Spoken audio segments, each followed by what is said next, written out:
On the great server of Hypixel, within the arcade games lobby, there lies the most underrated of games. Throwout. I'm just kidding. It's mini walls. Although Throwout is also really fun and underrated. Just not as good as mini walls. Back in 2014, when arcade games first came to Hypixel, mini walls was being played a lot, and I mean a lot. Players were getting hundreds of wins per day. But as Hypixel started adding more games like Bed Wars, mini walls became less and less popular, eventually becoming irrelevant to just about all players on the Hypixel network except leaderboard players. And that sucks, because mini walls is a super fun game, and it's quite simple. Basically, you spawn, gather blocks, protect your mini wither, vanquish other mini withers, eliminate all remaining players, and win. And true, there are more complex strategies for winning, but the fundamentals of this game are pretty straightforward. And I shall also mention that there are these things called kits in mini walls. There's the soldier kit, which is the best for PvP, the archer kit, which is best for defense, and the miner kit. No one likes that kit. Now you're probably thinking, Waffles, if mini walls is as easy as you say it is, why don't you prove it and get onto the leader? Okay, I'll do that. And instead of making the daily leaderboard like my bow split video, I'm going to make the weekly leaderboard. And yes, that's because I'm daring and brave, and not because mini walls doesn't have a daily leaderboard that's easier to get onto.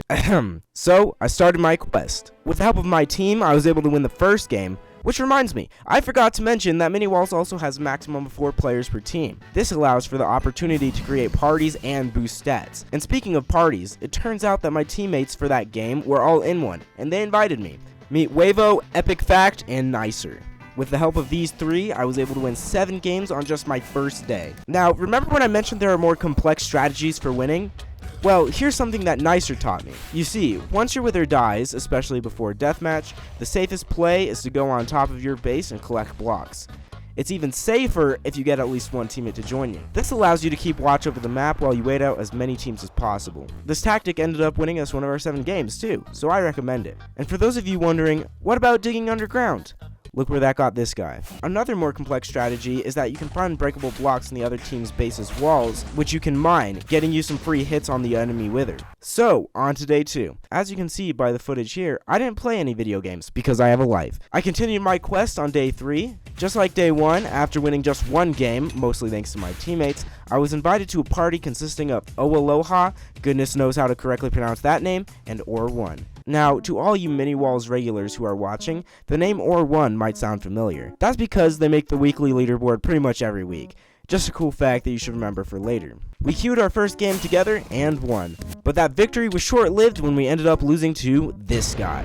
At the time of filming this, JT Mills was one of the top mini walls players on the weekly leaderboard, and thanks to them, 2 of our teammates ended up rage quitting. Okay, I shouldn't give JT Mills all of the credit. They were also working with a player named Fancier, who is currently the 2nd best mini walls player of the month. Thankfully, we only lost a few games to this team. Or1 and I were able to finish them off at the time, but it wasn't the last I would see of JT Mills. After we beat JT Mills, Or1 left, leaving me to queue on my own again. I won my first game solo queuing, but I was already feeling kinda lonely. So, in the next queue, I partied the only 2 players that were there, Cost Dives and Mila. I noticed that they were both on the same team in the previous game, and they seemed like they might actually make a good team. And it turns out that they did.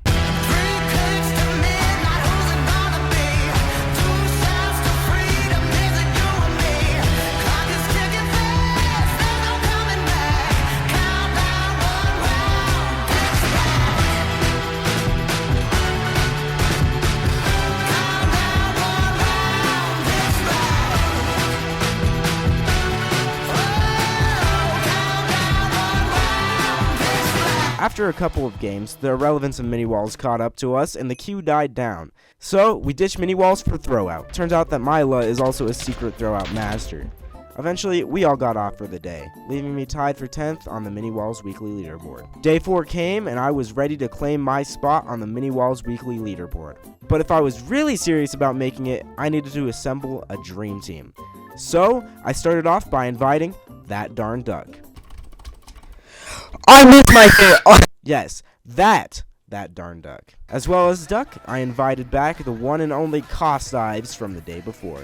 And last but not least, I recruited a player by the name of Shift. Duck and I met Shift in our warm-up game after they beat up a bunch of children, so I thought that it couldn't be such a bad idea to invite them. Together, we 4 were unmatched.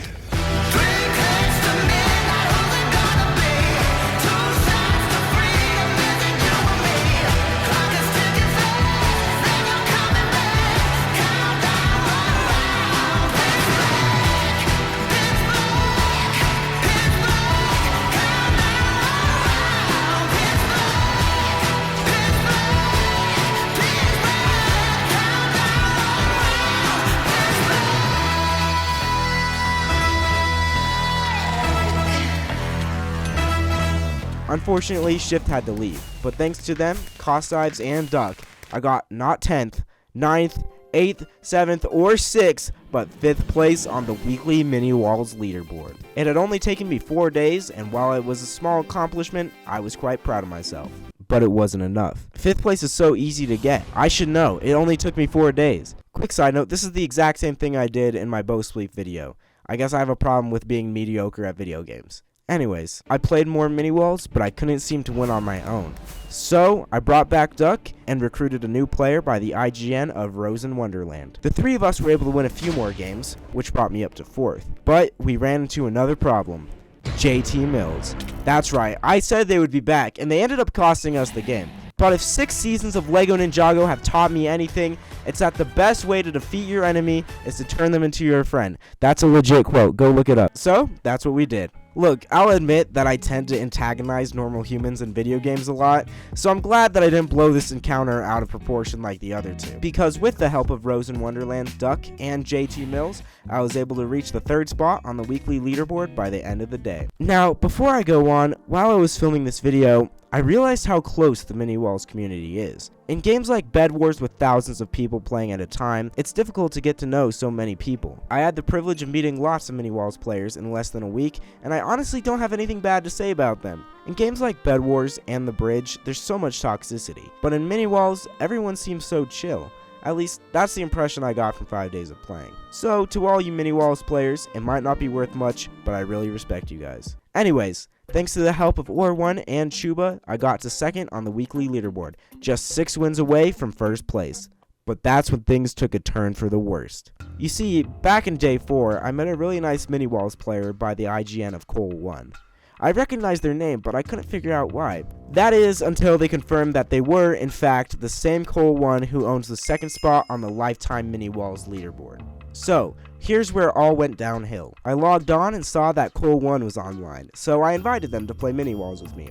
Unfortunately, they were already in a party, so I joined the queue by myself, only to see that my worst fears had been realized. A player by the name of Dilatos was in the same party as Cole1. Now, I know what you're thinking. Who the heck is this Dilatos guy? Well, Dilatos is the player who is currently in 3rd for monthly wins on the Mini Walls leaderboard. How was I going to be able to compete against those two? The beginning of day 6 came. Dilatos had skyrocketed in front of me in weekly wins after playing in the party from the previous day. They had 57 wins, I had 39, and the leaderboards were resetting in 20 hours. I decided that it was time to give up on going for the first leaderboard spot. But hey, on the bright side, I achieved my goal. I did end up making it onto the weekly leaderboard. It's not like I'm a complete failure. I'm sure I'll get another shot at that #1 leaderboard spot, and maybe even a monthly leaderboard spot. Who knows? The sky's the limit. Or at least the roof of this compact arcade games lobby, that is. And honestly, if there is anything you should take away from watching this video, it's that Mini Walls will always be better than Throwout.